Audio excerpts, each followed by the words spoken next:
welcome to Club Fuck It Bucket. We're so excited to see you here. This is the place where we come together with amazing people who have wanted to do something and they were maybe afraid of the risks or people told them that they couldn't do it.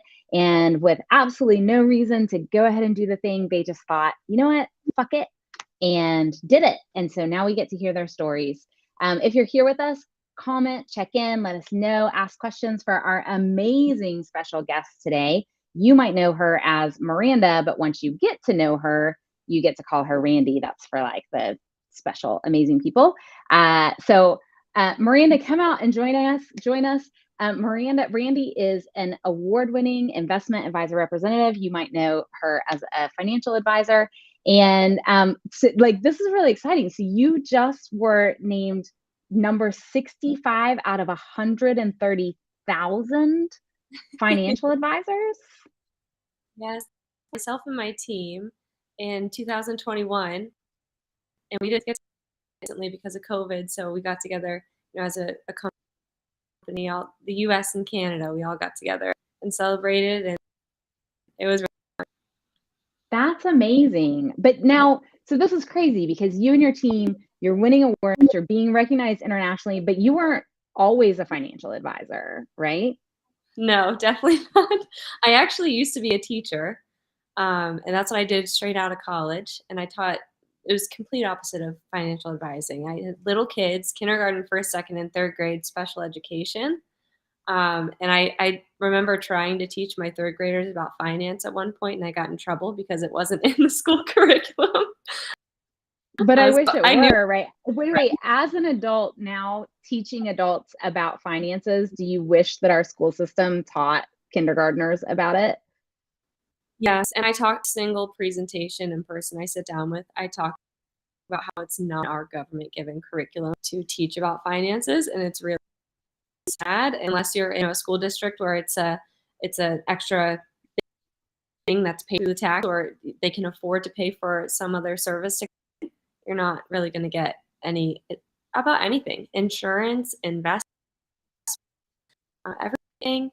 Not even like the bouncing of the checkbook, which I don't do. I don't even know what that means, to be honest. You didn't even get that? Yeah, I talk about it constantly. That's amazing. Okay, sorry, I interrupted, but as soon as you said that, I was like, yes, like I've raised kids and I wondered why nobody taught them like how to split out your allowance and those types of things. So, okay, so you were a teacher, you taught little tiny kids, and then what changed? I was just, I've always been high school. I did, and then high school hit and something changed, and I was a little bit sad, and I went to college and I studied Middle Eastern and Islamic studies and comparative religion, and I just got very involved in the world and everything that was going on, and then I was sad internally, and I was sad about everything that was going on in the world too. And my I wanted to. It hurts my heart. I know. I was really, really sad for a lot of years. Depression, which I know is a common thing, and I kept it for a while. And after college, I wanted to become a teacher, and the reason I wanted to become a teacher was I had such great teachers in high school. When I was so sad, and at the worst part, they were get to class, do what you need to do.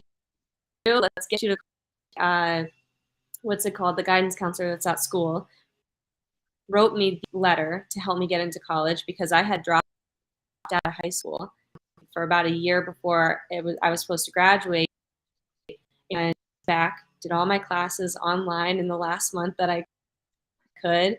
And guidance counselor wrote me a really great letter, which I think is a lot of the reason I got into college, and I became happier over time as I was studying like teacher, because these teachers had such a great impact on me as a kid. So I became a teacher, and I realized that actually dealing with others sad was really triggering for me, and it kept me sad.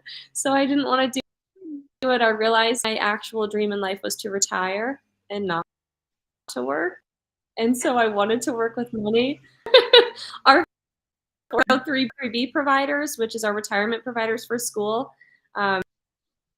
came to help set mine up, and I was asking them all these questions about the investments and how I could retire the quickest way possible and how much money I need to put in. And I had a little bit of understanding of Roth versus traditional, and they tried to recruit me. And I was like, you know what? That actually sounds like a good idea. And that's how I kind of made the transition from teaching into financial services. So That's amazing. And especially when we were backstage, I was kind of laughing because going from teaching to being a financial advisor is kind of funny because teachers like don't have finances in the United States because our system isn't built to pay them what they're worth, right? And so that's and according to the impact that they're making with other kids' lives. And so it's kind of interesting that you made the switch to that and started to build out. So now you're like building out your future dream life of not working, right?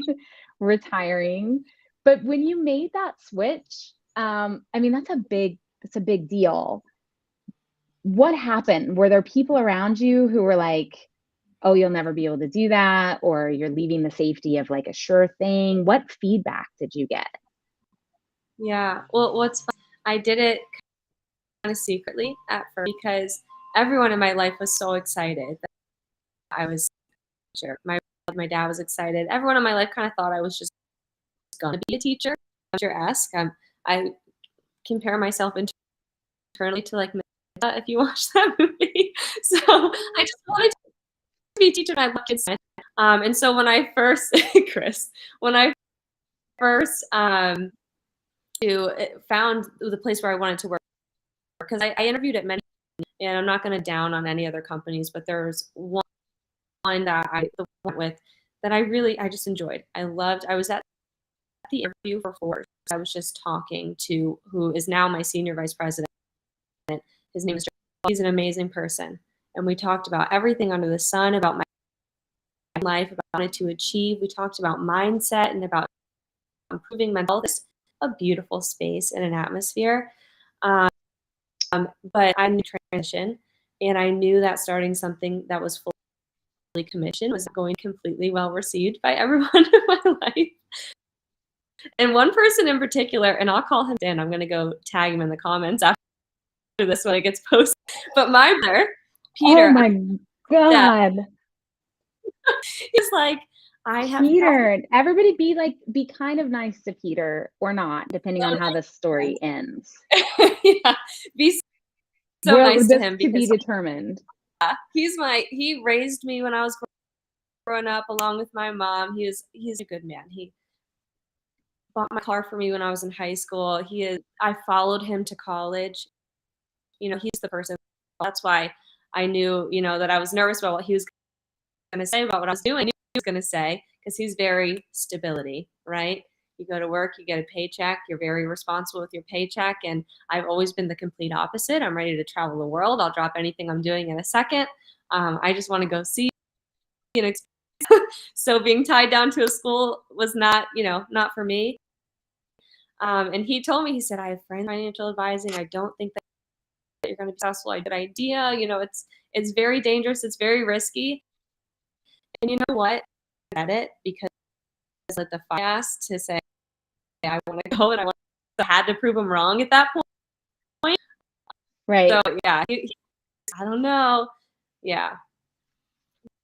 So he was the person who's like, don't take the risk, but he was also a huge driver for you to be successful. Mm-hmm. Especially financially. That's amazing. Yeah. Right. And it sounds like, and I don't know this, so I might be wrong, but it sounds like maybe your mom was a single mom and raising the two of you. Yeah. So that's probably where a lot of that came from, right? Is like being children of a single mom. Like my kids are so financially responsible. Meanwhile, I'm like, hey y'all, I'm gonna go to the Canary Islands and surf for a week. And they're like, I don't know if I can afford pizza today, even though I work, right? And so there's a mindset that happens. Grow up that way. You definitely seek to have that financial stability. And one thing that was great about my mom is, even though financially we weren't in the best spot, kids, and I was growing up, I never really felt like I understood what was going on, but she heard a lot of of yourself. And I think that was why I also was able to make the transition from teaching guys, the world is your oyster. And she meant it. I felt like I could do literally anything I do, and it had nothing to do with money or anything, just because she instilled confidence in me that no matter what it was that I wanted to succeed in, it didn't matter. I could have went and became an underwater welder. I just felt like I could do it, Maybe I couldn't actually do it, but I could. That, right. That helped a lot. That's very cool. So now, do you find yourself when you're bringing on new clients and things, do you find yourself gravitating towards a certain type of person because you resonate with them, or like what does that look like for you? Because I know that your personality has to spill over into your work. Yes, it definitely does.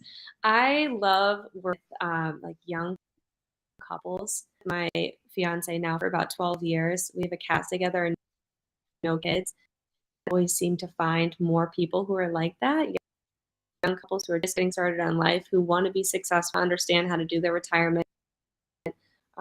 They want to retire early, But I do have a very, very wide of clients, which I enjoy as well. Even though I gravitate toward people like that, others gravitate towards me, and I love working with them because I have a huge family, a big old Italian family. So I'm used to working with people who are older all over the place. So I definitely right. Well, you do have a magnetic personality, so it doesn't surprise me that people are like, I just want to like be around you and kind of hear what's going on in your head and have you in my corner. Thank you. I appreciate you saying that. That's really sweet. You're very gravitatable. Is that a word? Thanks, Chris. You just added one. That's amazing. So we're almost at time. I am so glad that you came on. I love these types of stories because when you have those moments, those kind of light bulb moments where you're like, I'm not in the right spot for me. And then you find the right spot. I feel like it gives people kind of hope that they also will find the right spot, or like a moment to appreciate that they're in the right spot. So thank you for sharing that with us. And can you tell everybody where to find you if they're not connected with you already? Yes, LinkedIn for sure. Name is Miranda McCauley on there. If you send me a message, I'm pretty good about getting back within 5 or so days, which is not the best. LinkedIn is, and then I'm very active on Instagram, and my handle is Randy Pants with two I's, RANDIIPANTS. I'm on there a lot, so that's a good place. My contact information is in my bio on LinkedIn, so you can email me, of course. But those are the two places where I really hang out the most. Where you kind of are. Okay, so just hold out for an Instagram invite from me. I'm Hot Mess Boss. No surprise. And yes, the bucket gets filled every day, Adam. It's just like it's filled with love and excitement and adventure, and a whole bunch of just like, fuck it, I'm doing it anyway. And so, Randy, thank you so much. We really appreciate you. Y'all connect with Randy and come back and see us next week. We are here on Wednesdays and Fridays at 1:15 Eastern Standard Time. And if you are interested in coming and telling your Club Bucket story, then slide into my DMs and let me know. And we cannot wait to get you on the show. Thanks, everybody. Have a great weekend.